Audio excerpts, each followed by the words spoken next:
Sleepovers were supposed to be fun. A night filled with junk food, scary movies, and whispered secrets under blankets. That's all Emily, Sarah, Jake, and Daniel had planned for that night. None of them knew it would be the last normal night of their lives. It started with a joke.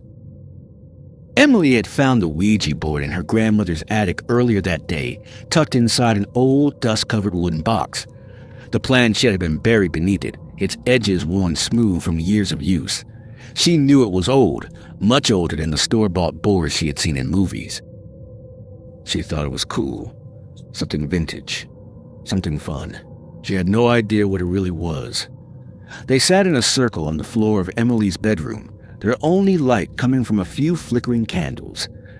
The air was thick with the scent of melted wax and something else, something metallic and strange that no one could quite place. "Okay," Emily said, placing the board between them. "We all put our fingers on the planchette, ask a question, and see what happens." Sarah hesitated. "I don't know. My mom says these things are dangerous." Jake scoffed. "It's just a board game. You really think a piece of wood can summon a ghost?" Daniel smirked, ever the skeptic. "Let's do it. Let's prove it's all fake." They each placed their fingers lightly on the planchette. Emily took a breath. "Is anyone here with us?" Silence. The board remained still. Nothing moved. Jake let out an exaggerated sigh. "Wow. Shocking. No ghost." Then it shifted. The planchette trembled, sliding ever so slightly to the left. Sarah gasped, snatching her hands away. Nope. I'm not doing this." The planchette moved again, this time faster. Yes. A heavy silence settled over the room. Emily swallowed hard. "Who are we talking to?" The planchette began to glide across the board, spelling out a name. Daniel. Everyone froze. Daniel's smile faltered. "Very funny, guys."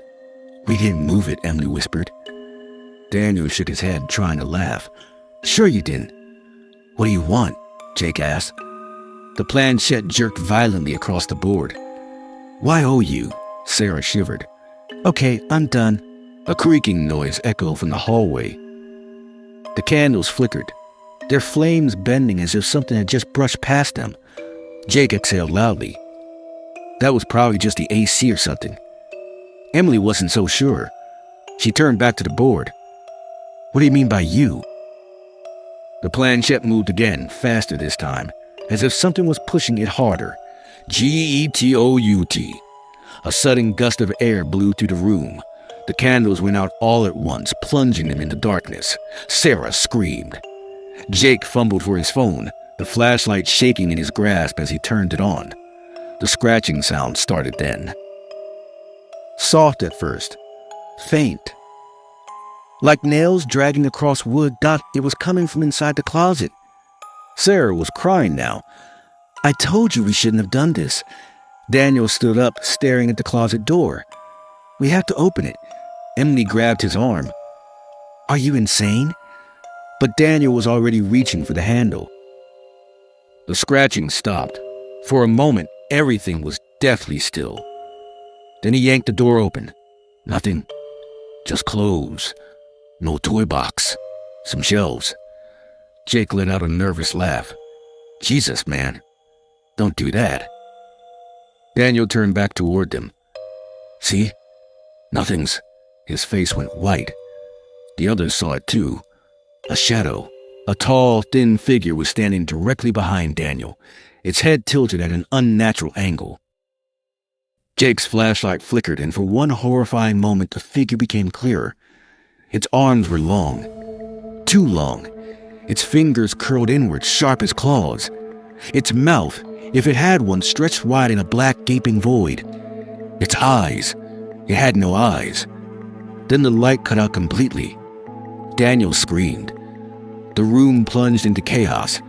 The walls seemed to shake. Objects crashed to the floor.